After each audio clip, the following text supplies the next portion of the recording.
Hello viewers, সবাইকে টেকটপ বইতে স্বাগতম। আজকে আমরা একটি প্রবলেম সলভ করব, সেটা হচ্ছে student grading system.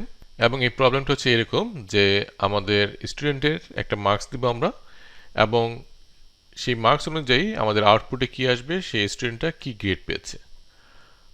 So suppose আমরা যদি এক্সাম্পল দেখি, আমরা যদি 85 দেই তাহলে আমাদেরকে আউটপুট আসবে grade is A+। Okay, so আমাদের এরকম কিছু কন্ডিশন আছে যে আমাদের যদি 80 থেকে 100 পর্যন্ত হয় তাহলে A+, 70 থেকে 79 যদি হয় তাহলে A। সো এরকম আমাদের মার্কসগুলো দেওয়া আছে, এবং আমরা সেই মার্কসের যে মার্কসটা সে পাবে সেই অনুযায়ী তাকে আমরা গ্রেড দিব। এবং এই প্রবলেমটা আমরা সলভ করার জন্য ইফ এলস লেডার ইউজ করব। সো আমরা আগের ভিডিওতে দেখেছিলাম যে ইফ এলস লেডার কীভাবে কাজ করে, এবং ইফ এলস লেডারের মাধ্যমে আমরা মাল্টিপল কন্ডিশন টেস্ট করতে পারি, অনেকগুলো কন্ডিশনকে টেস্ট করতে পারি, এবং যে কন্ডিশনটা ট্রু হবে সেই অনুযায়ী আমরা কোনো একটি স্টেটমেন্ট আমরা এক্সিকিউট করতে পারি। সো এখন আমরা এই প্রবলেমটি সলভ করব সি প্রোগ্রামের মাধ্যমে।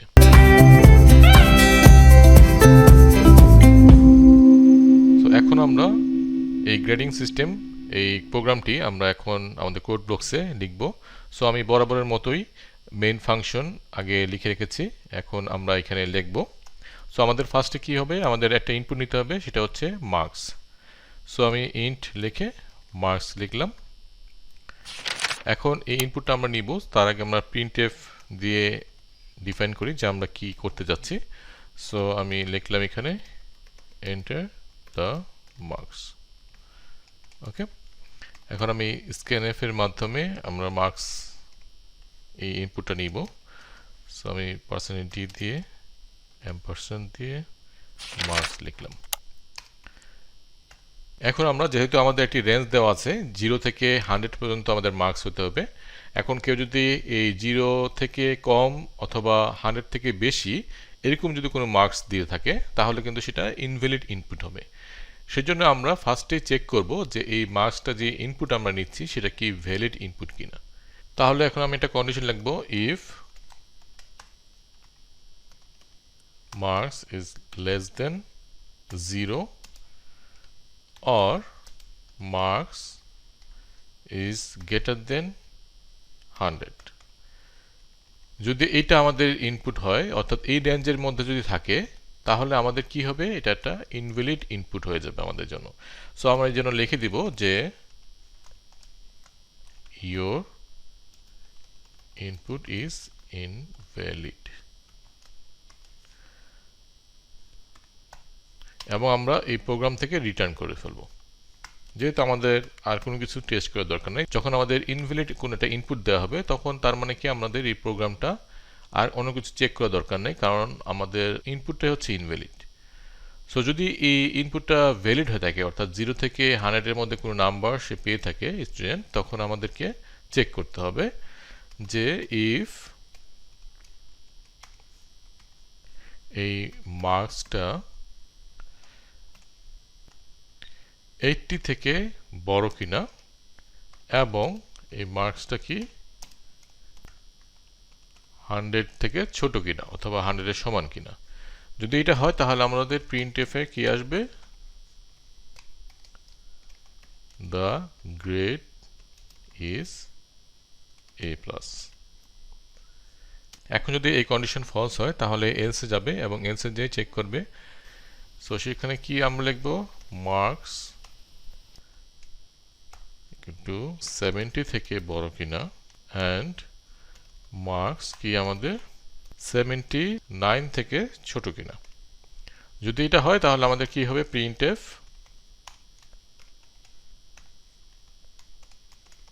the grade is A। So এইভাবে আমরা এখন একটির পর একটা কন্ডিশন দিব। সো আমি এখানে কপি করে নিচ্ছি, যেহেতু আমাদের একই রকম লেখা লিখতে হবে। সো আমি কপি করে নিলাম, এবং এই নাম্বারটা মার্কসটা যদি 60 থেকে বড় হয় এবং আমাদের 69 থেকে ছোট হয় তাহলে আমরা দিচ্ছি হচ্ছে A-।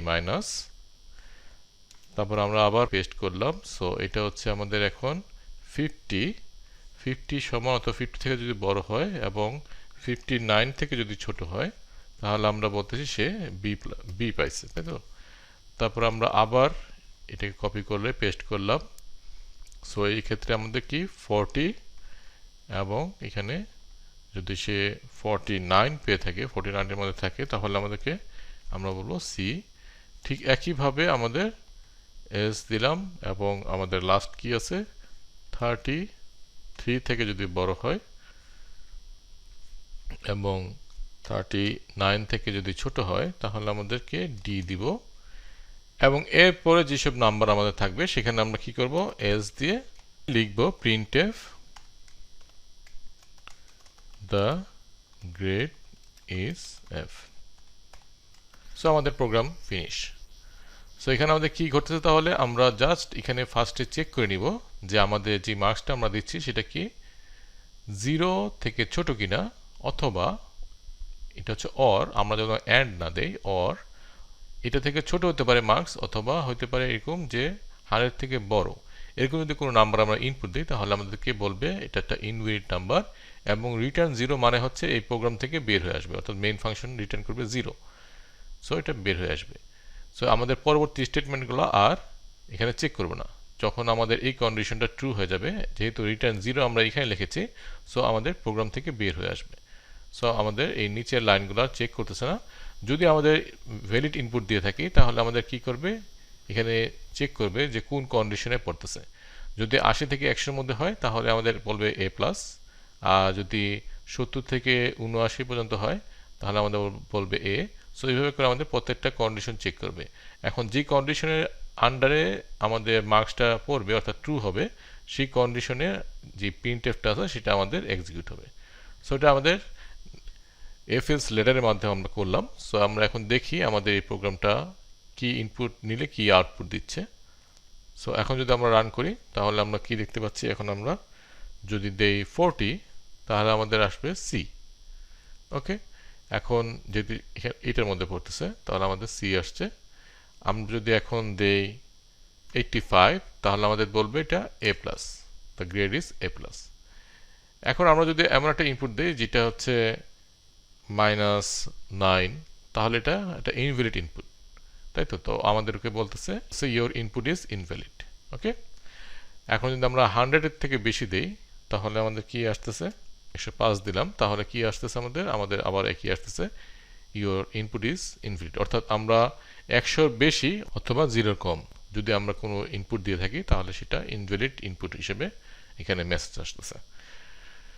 সো আশা করি এই প্রবলেমটা বোঝা গেছে, এবং এটা কিভাবে কাজ করতেছে আমরা আগের ভিডিওটা যদি ফলো করে থাকি তাহলে খুব ইজিভাবে বুঝতে পারবো যে এটা কিভাবে কাজ করছে। তবুও আমরা ডিবাগের মাধ্যমে এটা দেখতে পারি যে আমি যদি এখানে একটা ব্রেক পয়েন্ট বসাই এবং আমি যদি ডিবাগিংটা শুরু করি তাহলে আমাদেরকে এখানে ইনপুট চাচ্ছে। আমি ইনপুট যদি দেই -5 তাহলে আমাদের এই কন্ডিশনটা ট্রু হচ্ছে, তাই তো, -5 দিলে। সো এটাকে আমরা এন্টার করলাম, তাহলে আমাদের কি হলো, এখানে আমাদের এই অ্যারো চিহ্নটা চলে আসছে। এখন আমাদের যদি আমি স্টেপ ইনটু দিই তাহলে আমাদের এই কন্ডিশন ট্রু হওয়ার কারণে সেটি চলে যাবে ভিতরে। সো এখানে প্রিন্টএফে চলে আসলো, এটা প্রিন্ট হবে এবং এই রিটার্ন করে বের হয়ে আসবে। সো আমাদের এখানে এখন আছে, আমাদের কিন্তু এটা প্রিন্ট হয়ে গেছে যেটা ইনভ্যালিড। এখন আমাদের রিটার্ন করবে এটা। সো আমি স্টেপ ইনটু দিলে এই রিটার্ন করে চলে গেল কিন্তু, ঠিক আছে, এই প্রোগ্রাম থেকে বের হয়ে আসলো। সো এখানে কিন্তু গেট সিএচ এর জন্য আর ওয়েট করবে না, সরাসরি আমাদের রিটার্ন হয়ে বের হয়ে আসবে এটা থেকে। সো এই হচ্ছে আমাদের প্রোগ্রাম, এবং আমরা জানি যে এগুলো যদি আমরা ডিবাগিং করি তাহলে ঠিক সেমভাবে কাজ করবে, অর্থাৎ যে কন্ডিশনটা ট্রু হবে সেই কন্ডিশনের আন্ডারে যে স্টেটমেন্টটা থাকবে সেগুলো প্রিন্ট হবে, আর যদি এটা ফলস হয় তাহলে পরেরটা চেক করবে, আর যখনই ট্রু পেয়ে যাবে সেটা শুধু এক্সিকিউট হবে, বাকিগুলো আর এক্সিকিউট হবে না। সো আশা করি এফএলস লেটারটা ক্লিয়ার হয়েছে আপনাদের এই দুটি এক্সাম্পলের মাধ্যমে, অর্থাৎ আমরা গত ভিডিওতে যে এক্সাম্পল দিয়েছিলাম আর এই ভিডিওতে যে এক্সাম্পল দিয়েছি। সো আশা করি এই দুটি এক্সাম্পল অনেকটা ক্লিয়ার করেছে আপনাদের এফএলস লেটার কীভাবে কাজ করে। পরবর্তীতে আমরা আরও অনেক প্রোগ্রাম দেখব, অনেক প্রবলেম সলভ করব। সো তখন আমরা এসবের ইউজগুলো আমরা করতে থাকবো।